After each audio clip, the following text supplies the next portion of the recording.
right, so welcome to another Hot Topic Tuesday. Guys, we are through 7 months of the year. Today being August, 2? It is August 2nd. And here's what we know. There's a shifting market out there. And so today's topic is that aspect of it's a shifting market. Now what do we do? All right. So guys, here's the thing, shifting market, it's happening. I want to throw out some statistics for you to help understand where we're at. So pending sales, these are year over year numbers. Just look these up today. Pending sales, 10,692, which year over year is down 14.9%. Now, don't get depressed by this. Last year was that great of a market, okay? Closed units, this is important to understand, 9,876, which is down 23.3%.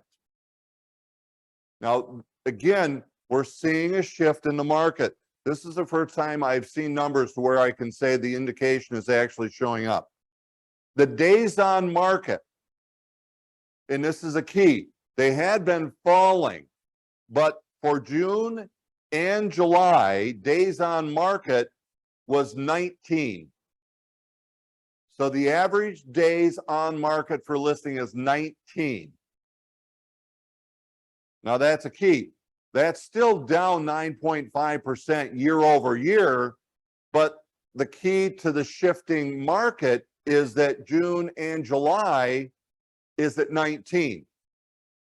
I dare say that when we finish up August, we're going to see that number up. Then homes for sale.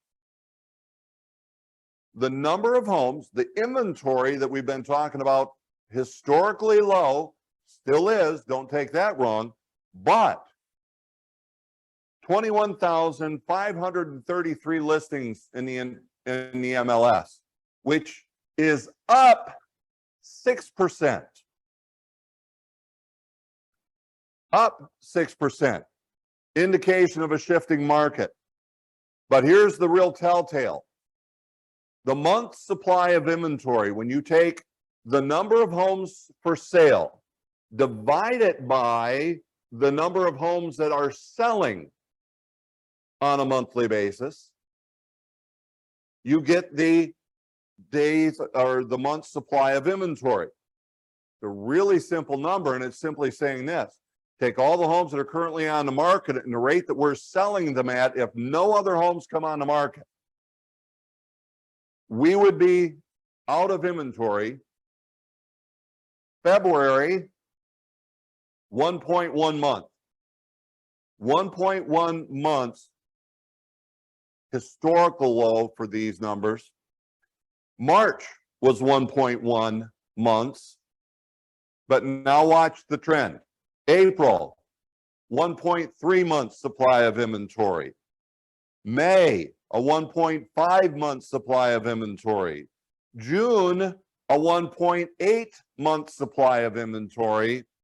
And as of July, it's at 2.0, almost double since March. Inventory's going up. The days on market, going to go up, but the month supply of inventory and the inventory itself is going up. We are experiencing a shifting market. You can use the terms the old market, new market. So let me just say then again, if we can all admit that we're in a shifting market, we're dealing with an old market and a now new market, then what do we do? Write this down. Alex and I have prepared a list of things that we're going to try to get through in our, what do we got left? 25 or 23 minutes left. Here's the first one. Go back and watch last week's Hot Topic Tuesday. I will have that up today. So last week's will be up today in the HRC Agent Development channel. Watch that from last week. And I throw that out because yesterday I saw updates from two national speakers. Many of you would know Dave Ramsey. The other was Mike Ferry. And it was interesting how much of what they just said we talked about last week between Alex and I. So watch that from last week. So here's the next thing. We have to know now is a good time to buy and sell. Now is a good time to buy and sell. If anybody asks, yes, now is a good time to buy and sell. Why?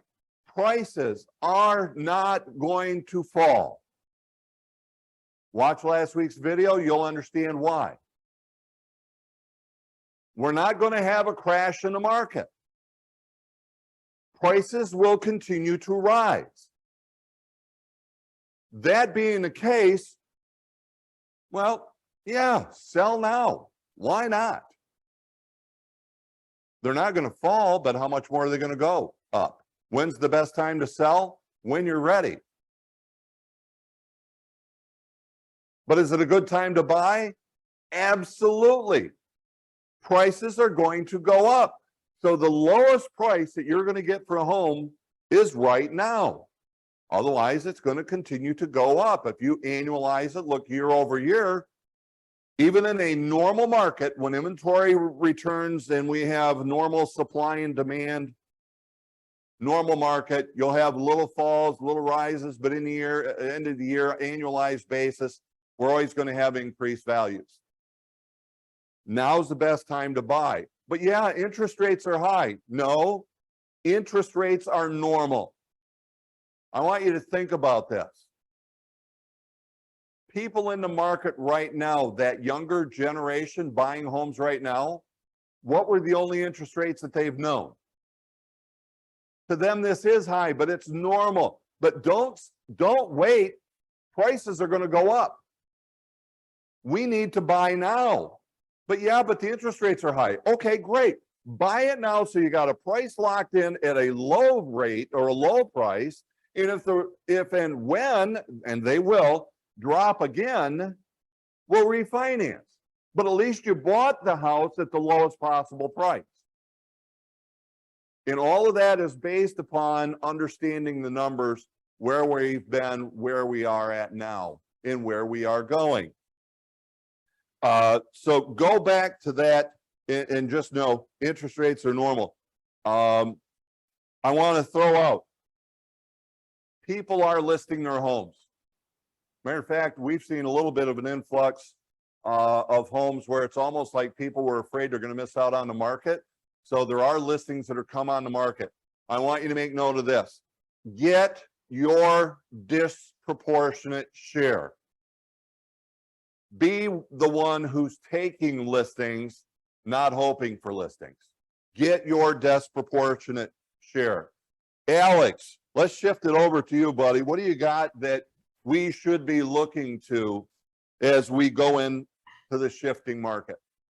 Yeah, so Darwin hit on the key points. We are in a shifting market, right? So now the question becomes, what do we do, right? Well, the good thing in a shifting market is us as agents, our value actually increases because now both buyer and seller need a very skilled agent. And so one of the things that we have to really work on is we have to work on fine-tuning and sharpening our skills. Okay, so what skills are those? First thing you need to work on is your listing presentation. Because in a shifting market, more often than not, the seller is going to want multiple opinions, right?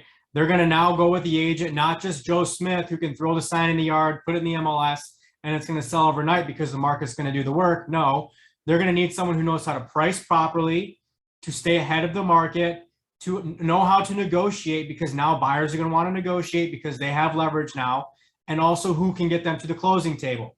Okay, so first thing is work on your listing presentation as well as your CMA presentation. That's very important. Second thing you need to work on is your lead follow-up skills. Okay, so over the past couple of years, I'm sure we had a bunch of opportunities where people just called and said, hey, come list my home, right? I want to take advantage of the market. come list my home. Those are going to start to happen few often. Okay. It's not going to happen as often as it did because we're in a shifting market. So we have to stay persistent with our lead follow-up system. So whether that's paper, whether that's a CRM that you use, it's a Google Doc, I don't care what it is, flashcards, you have to have something in place and you have to be religious with your lead follow-up. Third Hey, thing you Alex, want to if work I on. can jump in there, Yeah. if I could jump in right here real quick. Look, one of the strongest tools that we've got for sharpening our listing presentation skills, and by the way, presentation skills start before we ever arrive, Yep. Moxie Present. Moxie Present. Make sure you're taking advantage of Bob when he's out in the offices. Bob is now doing one-on-ones when he's staying there at the office. And then two, I'm 100% on board with Alex. But one of the greatest tools you got for agent or for lead follow-up is Moxie Engage. Learn how to use the products that cost you absolutely nothing and will drip on people, because here's what we know. Leads are 6 to 18 months to convert. We need to look for the ones that are going to do something today, but we need to work on the ones who are going to do something tomorrow. Yep. Back to you, sir. Yep. And that's a good segue into the third thing you need to work on, which is your lead generation prospecting skills. Okay. And to Darwin's point, there's really two categories. There's the now business, which is people we don't know, which is for sale by owners, expireds. And how many of you are noticing there's a lot more expireds coming on the market now because they were overpriced. They're not selling at the prices they were listed at. So expireds is going to be a key lead generation source in a shifting market. So FSBOs, expireds, withdrawals, circle prospecting, that's now business. Now, future business is your SOI, right? Now, that should be the foundation of your business. That's what you should be reaching out to consistently anyway. But your SOI is more than often future business. Now business is the people that you don't know. Okay, so we have to work on lead generation, prospecting, objection handling techniques, and so forth. The next thing is you need to make sure you work on is your negotiation skills, both from the sellers and the buyer's perspective. Sellers are going to want a strong negotiator because now buyers are not just going to be willing to pay over asking. They're not going to give free occupancy. They're going to try and negotiate on the price. Okay, so sellers are going to want and need an agent that is negotiating. Okay, same on the flip side from the buyer's perspective. You know, buyers were just trying to get into a home. They didn't care what it cost. They're willing to $20,000 over asking, waive inspection, waive appraisal. That is going to change. Buyers are now going to look for the best value, and they're going to be more patient because they know, like Darwin said, inventory has almost doubled over the past couple months. Okay, so they're going to have a lot more to choose from. So they're going to want an agent who's going to be able to negotiate on their behalf and get them the best value. So that also is a segue. Not only should you be working on your listing presentation, but you should be working on your buyer presentation as well. So when you're meeting with buyers, hey, just so you know, we are in a shifting market, which is good for us because now negotiation power is starting to sway in our favor. That means we may be able to get a better deal on the price. It means we may be able to get better terms, right? And those are things that you can offer as a buyer's agent that buyers are now going to want to look for because, again, they want the best value. I love it. So guys, some of this is going to seem fairly basic. It's because it is. If you haven't been getting your share, if you found your business is down, let me throw this out. Go back to work. Let me say it again. Go back to work. I will share with the people that I'm running into, the people I'm seeing, it is because they put it on cruise. We have to go back to work. Therefore, all of the things that Alex just talked about in one lump sum is go back and begin working on your skills again. But when we talk about going back to work, how about as simple as this? Make sure that you talk to or engage simply 5 people every day in a real estate conversation. A simple thing of 5 a day in a real estate conversation.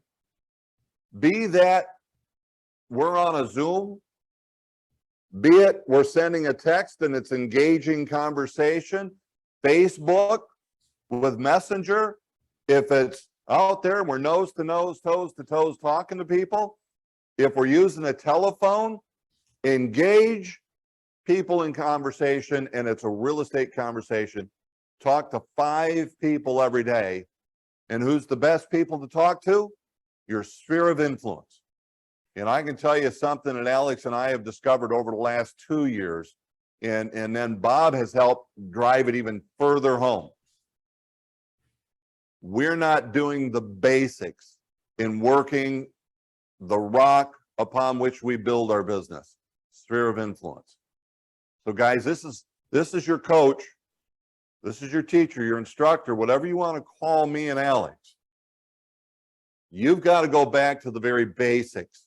And what are you doing to work your sphere of influence? I'm going to throw it back as the 4, 4, 12, 365. Do you have a list of everybody, and are you sending something out every 3 months? Are you using social media? I'll come back to that. Are you out there on a daily basis to where they can see you? Talk to 5 people a day. Use the social media. And when I say that, guys, engage people in conversation, post, like, be in all the different places. Do video. Create your own video channel. Post those videos. There's a lot of things that you can do on social media. And I would even tell you, reinvest money into your business. So let me take a second and remind everybody, Wednesday, the 10th, I have a former marketing executive who now sells real estate. Phil Cini will be with us here in the Rochester office. Feel free to drop in. If you're going to come and visit with us, please just let me know. We'll have lunch ready, but you got to let us know.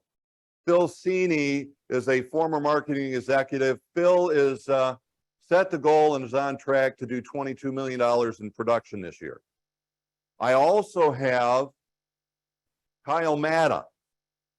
Kyle last year, in his 6th year in the business, did 28 million. Combined, these 2 individuals are on track for $50 million in production. They're going to be open and sharing with you what they do to promote and market themselves. So you want to know how those guys do it? Be with us Wednesday the 10th, which, just a quick note, the Hot Topic Tuesday next week. We'll give you Hot Topic Tuesday off on the 9th because we'll have the Lunch and Learn on the 10th. Can we speak basics? Do open houses. Do open houses. People will come. All you've got to do is work the leads, do the right things before, during, and after an open house, and open houses will be one of your best friends. We're sounding like basics. Expireds. Expireds. Yes, they're coming back because people are overpricing, because the market is stabilizing. They're not going up to where it's going to be a 30% increase in value this year. Therefore, people are overpriced because they've overprojected. Expireds are coming on the market. I've got one of my new agents here in Rochester. She came to me this morning and she says, Darwin, do you think that expireds would be a good thing for me to be able to work? Because I noticed there's a lot of them here in Rochester. That's a new person. Amanda's been with us for 2 weeks. She's noticed that. What are you doing? How about this? Oh, Alex, you want to address the properly priced listings and price reductions? Yeah, because that's a key point, right? So you're going to start to battle with sellers over this because again, the comps are not going to reflect the price adjustments until probably 6 to 8 months from now, right? The comps are always behind. So they're not really reflective of what's happening in the market. So when you're sitting down with the seller, it's very important to educate them on what is happening in the market and that prices, they're not decreasing, but they're just starting to level off and we're starting to go back to a balanced market. And so the last thing you want to do is overprice a home because now that the buyers are starting to gain a little bit leverage when it comes to negotiation standpoint, you're pretty much going to sway all the negotiation power to the buyer's side by overpricing a home, accumulating days on market, and having to do price reductions. Okay. So it's very, very important to stay ahead of the market, not try to chase it, and price a home properly and aggressively. And one thing that you should be doing, regardless of where you end up pricing the home, is setting expectations at the initial listing appointment that if the home is not sold in 3 weeks and you don't have any offers, a price improvement is necessary. Okay? You can't wait 3 weeks. If it's not sold, that is the market telling you that the price and the property are out of balance, right? You've heard us talk about that ad nauseum. It has to be in balance. So if we sit 3 weeks on the market and we don't have any showings or we have a lot of showings and no offers, that is the buyers and the market telling us that we're out of balance. And now I don't like to use the word price reduction because it has a negative connotation to it, especially when a seller hears that, because they're going to think, well, what do you mean? I got to reduce my price? My home isn't worth what I'm asking for. I don't want to do that. No, instead use price improvement or price adjustment, right? We want to improve the price to open it up to a brand new pool of buyers that hasn't seen it and also widen our marketing pool. Okay. So setting that expectation at the actual listing appointment. So that way, when 3 weeks comes and goes, that expectation has already been set and that price adjustment conversation will be much easier for you to have. I love it. Good stuff. And guys, we've dropped additional verbiage in last week's Hot Topic Tuesday on what you can use to help them understand. And I'll give you another one that we gave last week because it was directly related to this. Mr. and Mrs. Seller, the market has spoken. The market, all the other real estate agents, and most importantly, the buyers have rejected our asking price. It's not me, but all those other individuals who've rejected our offering, our asking price. What do you feel that we should do to get somebody to buy your home versus the competition? Lastly, we put this together. Market and promote yourself. We're going to be active, and we should also be actively passive. Activities that will have business come to us. And you know, our company provides us with some great tools. Core Listing Machine. Do you have that fully up and running, and is it functioning? AdWorks. It's a tool that we've got that, look, take a listing and it's marketed out there throughout the internet for the first week at no cost. And of course, there's other things that you can do with that to make sure that you're staying in front of the people whom you know your sphere of influence. Give them a list, they'll keep you in front of them. And there's others you can do with that also. Facebook, spend money, guys. Be out there marketing yourself and keeping yourself in front. Let people know what you do. Here's back to some of the most basic things that we can do. Direct mailing. Direct mail. Gosh, I hate to use, I'm going to use the term a geographic target market. Some of you would call it farming. But a geographic target market where we're sending a repeated message to the same individuals over and over and over again. And I dare say that you're going to hear that from Phil Cini next week. Jump back to the basics, guys. And I'm going to finish with this, and then Alex, you can have a closing thought for us here also. But I'm going to go back to primary mentor that I had in my career, the guy that I say is responsible for me being here today. His name is Floyd Wickman. And Floyd always said this: when the going gets tough, the tough go back to the basics. Guys, this is what we need to do. These simple things. Go back to work and do what got you where you were. And if you're brand new with us and you're here, do what you've heard us to today. Talk to a lot of people. Alex, closing thought?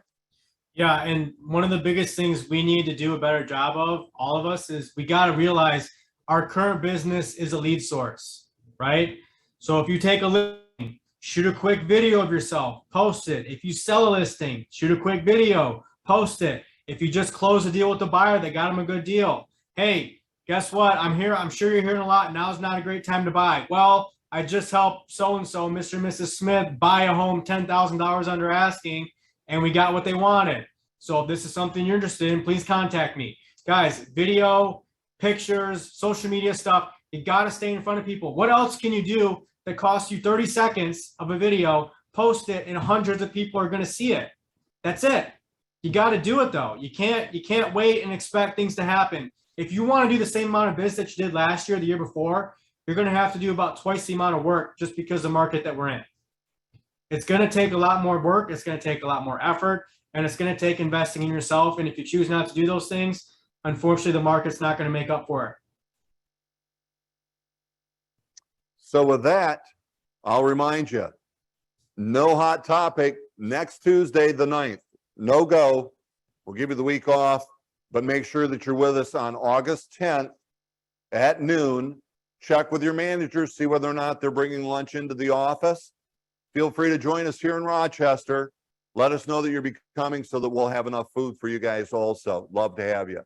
So that wraps up another Hot Topic Tuesday. Go talk to people.